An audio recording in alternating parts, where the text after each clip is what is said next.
You really are Stinky Pete, aren't you?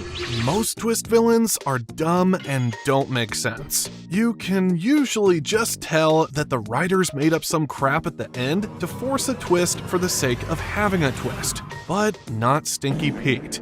Stinky Pete, aka the Prospector from Toy Story 2, is an insanely well-written twist villain. There are no red flags, not even yellow flags. You never see him coming, and you never even dream of suspecting him. But when he is finally revealed as the villain, it doesn't feel like a cheap trick. Everything actually snaps into place. You realize he was hiding in plain sight and manipulating events all along. So how did Toy Story 2 writers pull off this masterpiece of a twist villain? Creating the perfect twist villain is as much about the hero as it is about the villain himself. Stinky Pete manages to hide in plain sight so successfully because he is exactly the man that our hero Woody needs. Stinky Pete works because Woody needs him. And Woody needs him because of the series of harrowing events that bring them together. In Toy Story 1, Woody almost murders Buzz Lightyear in a moment of anger because he was scared his owner Andy was going to ditch him in favor of Buzz. But he learns that he was just overreacting. Andy will always make time for Woody because Woody is his favorite toy. In Toy Story 2, however, the possibility of getting ditched becomes horrifyingly real. But Mom, Woody's arm ripped. Maybe we can fix him on the way. No, just leave him. Just before going to cowboy camp, Andy accidentally rips part of Woody's arm while playing with him. Instead of fixing Woody and taking him to cowboy camp as planned, Andy just leaves him behind. Days later, Andy returns, and Woody is so excited to see his owner again. This happy reunion turns sad extremely fast, however. Woody sits on a shelf gathering dust, apparently forgotten. While on the shelf, Woody gets tortured by nightmares of a toy's worst fate, being dumped in the trash. The nightmares become all too real when Woody discovers that his old friend Wheezy has been gathering dust on that shelf for even longer. Like Woody, Wheezy was also shelved for being defective. He has a broken squeaker. Woody can clearly see his future in Wheezy, dumped on a shelf, forgotten, and gathering dust until he's sold off or dumped in the trash. Oh yeah, Andy's mom is holding a yard sale. All the toys are terrified out of their minds when she comes in to pick what to sell. Luckily, Woody isn't chosen, but Wheezy is. This just gives Woody another glimpse into his future, and it freaks him out more. So he decides to rescue Wheezy from the yard sale. The rescue succeeds, but Woody falls behind. Then he gets stolen. It turns out Woody is a rare and valuable toy from Woody's Roundup, a canceled TV show. The man who stole him is Al McWiggin, the owner of Al's Toy Barn. Al plans to sell Woody and the entire cast of Woody's Roundup to a Japanese museum.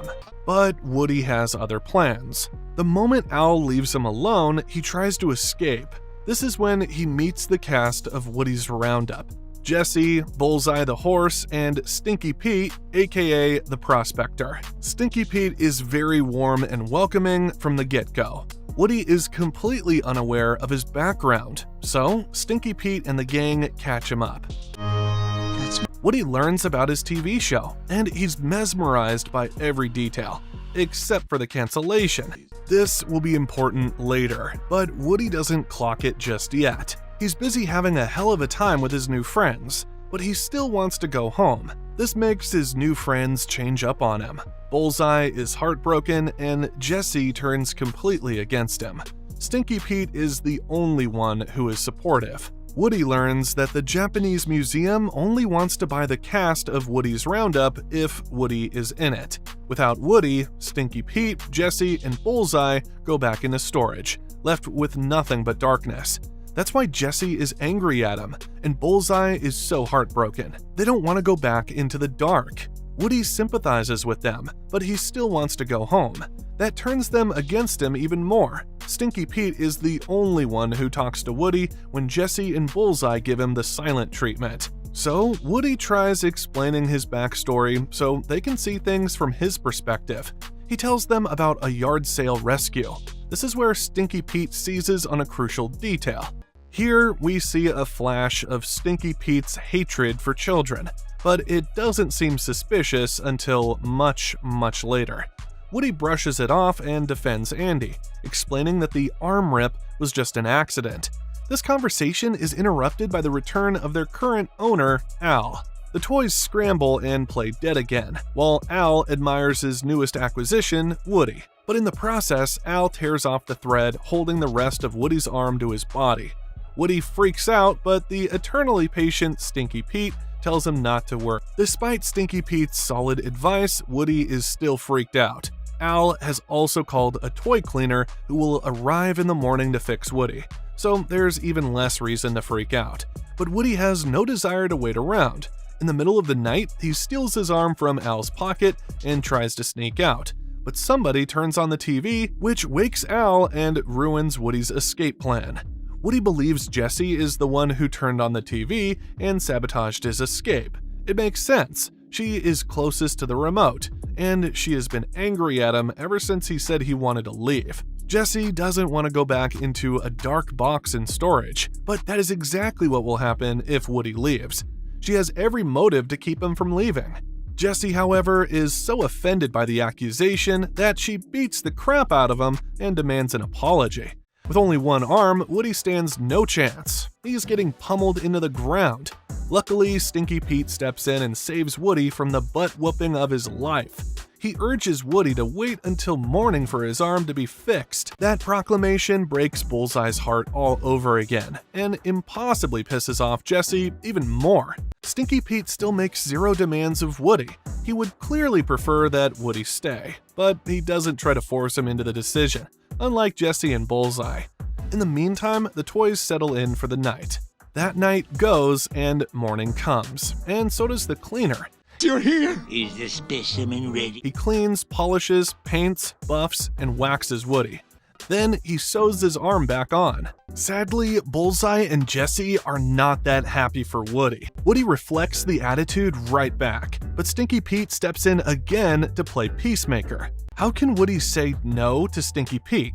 This is the only guy who isn't trying to force him to stay. So Woody takes his advice and talks to Jessie. He learns about her tragic history. Just like Woody, Jessie had an owner, once, Emily.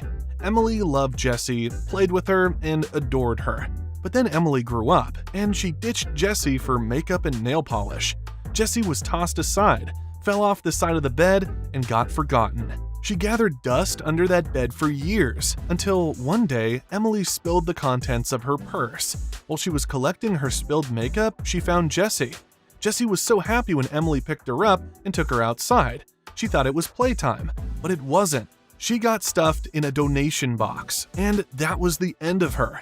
Jessie spent years in that donation box with no companion other than darkness. Being sold to the museum in Japan will be a new beginning for her. A new beginning for all of them. For Jessie, Stinky Pete, and Bullseye, it's a chance for all of them to see the light again, to be adored again, to feel alive again. But the museum won't buy them unless they are a complete set. Woody has to be there, or there is no sale. They have spent years waiting for him. Without Woody, they all go back to a dark box in a storage room, forgotten forever. Woody feels so sorry for Jessie. The fact that that could be his future doesn't quite register with him. Despite recently spending a couple of days gathering dust on a shelf, he still wants to go home. This is when Stinky Pete strikes. All along, he hasn't asked Woody to stay. He has shown, both with words and actions, that he is willing to let Woody do whatever he wants without pressuring him in any way. But the opportunity is just too perfect. That gives Andy pause. Stinky Pete has a point, but he still keeps it light. He would never sink to the level of pressuring Woody. He just points out some inconvenient facts. This is what Stinky Pete does. He doesn't pressure Woody, he doesn't try to force him into anything. He just states the fact and tells Woody to make his own choices. Now, these facts are not as straight as Stinky Pete presents them, but Woody doesn't see that. Even we as an audience don't see how Stinky Pete is twisting the facts until a lot later, when Stinky Pete takes off the mask. In the moment, and with the facts available to him, Woody takes Stinky Pete's very tempting offer.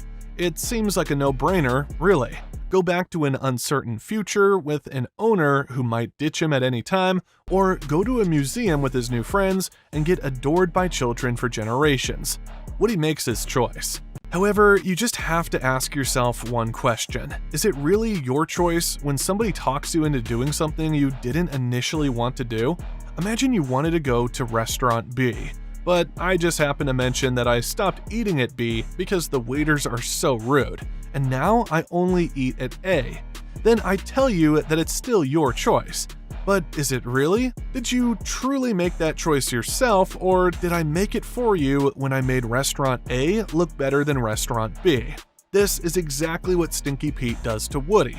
Stinky Pete makes the option that benefits him personally look better than the option that benefits Woody, and then tells Woody to make a choice. Because of the sense of trust Stinky Pete has already cultivated, Woody chooses the perceived better option as presented by his good friend Stinky Pete. But he has no idea that Stinky Pete isn't presenting all the facts. Woody is so pleased with his choice that he goes into full party mode. Even when his old friends come to rescue him, Woody refuses to go with them. He wants to go to Japan with his new friends, Jesse, Bullseye, and Stinky Pete. I can't abandon these guys. They need me. Without me, they'll go back into storage forever. When Buzz tries talking Woody into returning home, Woody spits Stinky Pete's arguments at Buzz. You are a toy! For how much longer? One more rip and Eddie's done with me. Woody's old friends leave disappointed, and Stinky Pete congratulates himself for pulling off the smoothest manipulation in history. This guy has made Woody do what he has wanted him to do all along, without Woody himself realizing he was being manipulated in the first place. It's a thing of beauty. Woody thinks his decision to go to Japan was actually his idea. But every villain has to be exposed eventually. And like most villains, Stinky Pete sows the seeds of his own downfall. After Woody's old friends leave, Stinky Pete keeps him occupied with old episodes of Woody's Roundup, their old TV show. Watching the show is what created Woody's bond with Stinky Pete and the gang in the first place. So if you keep him watching it, it can only strengthen that bond, right?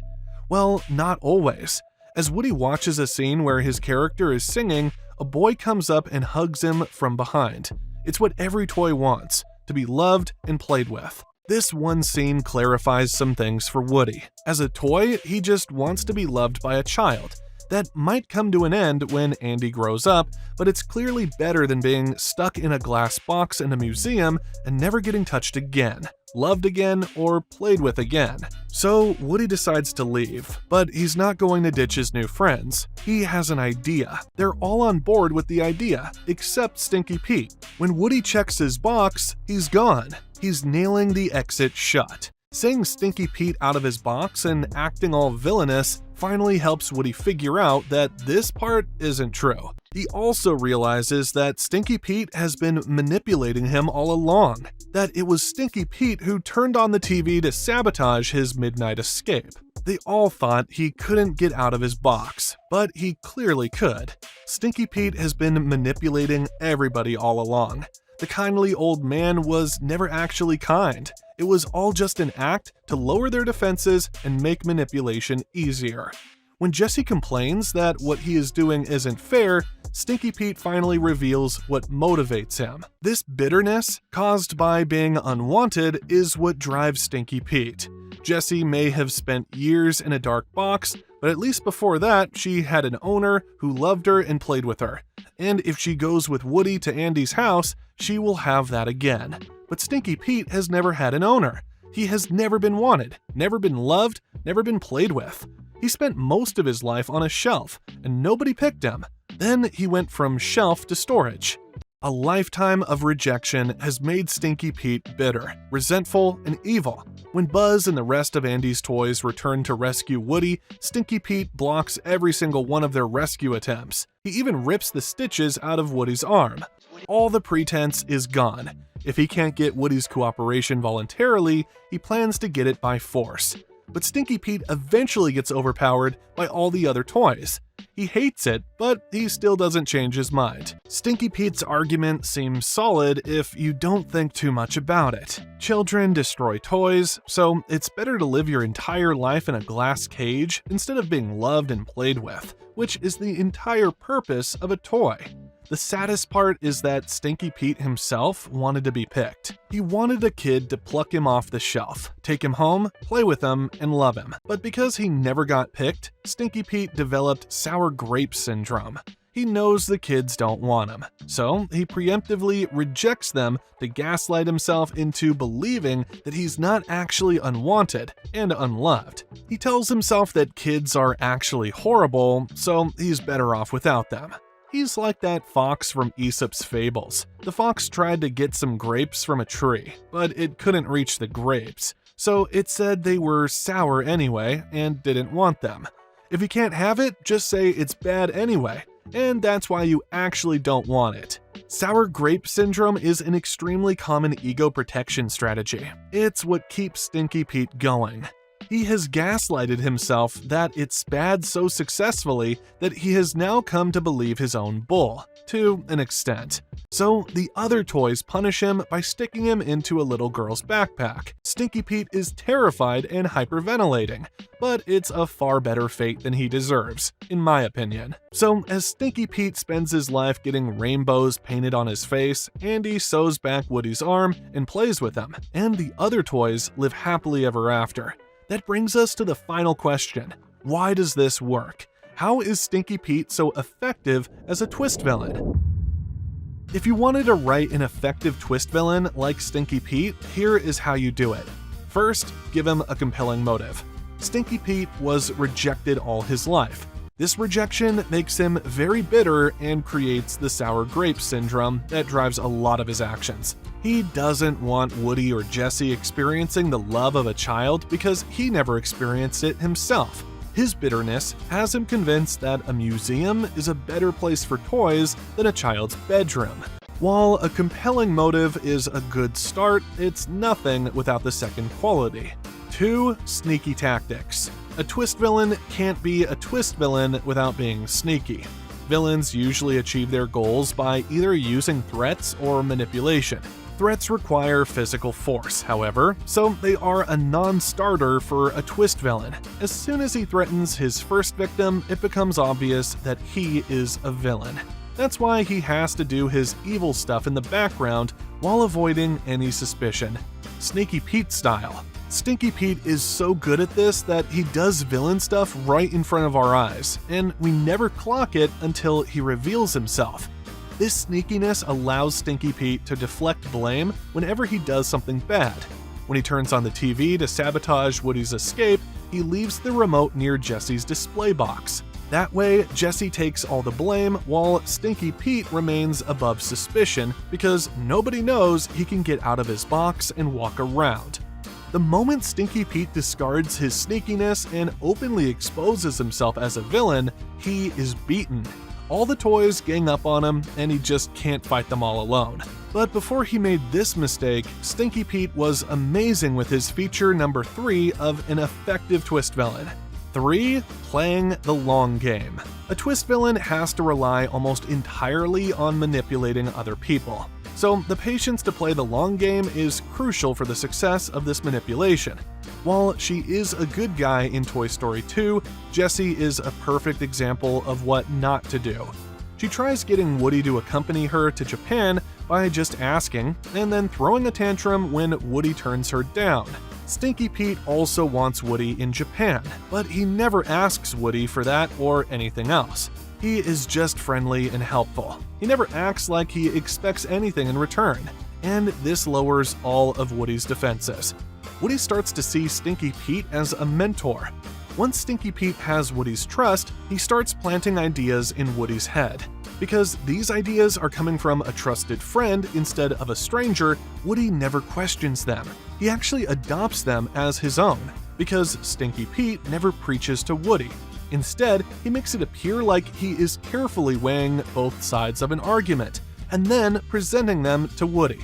That statement is brilliant. It's your choice. Woody thinks he is making an independent choice between two things. But because Stinky Pete has already rigged those chives by making his own preferred option look better in advance, it's not really a choice. Woody just chooses whatever Stinky Pete has already selected for him. But because he thinks he made the choice independently, Woody believes that whatever Stinky Pete tricks him into choosing is actually his own idea.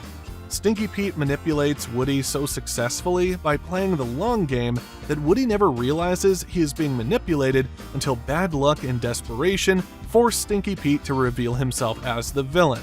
The nature of the manipulation itself will have to be context-specific thought. Stinky Pete, for instance, befriends Woody by making himself useful and then exploits that friendship. He also uses Woody's fear of being abandoned by Andy as Andy gets older and Woody gets damaged. And that is the magic of Stinky Pete and how to replicate him. Give your villain a compelling motive, make him sneaky, and give him the patience to play the long game. And it goes without saying that your twist villain has to rely almost entirely on manipulation. Force only works when he has an endless supply of henchmen. But then he would just be a regular villain in some mountain lair. A twist villain has to hide in plain sight like Stinky Pete. That makes manipulation his only viable option.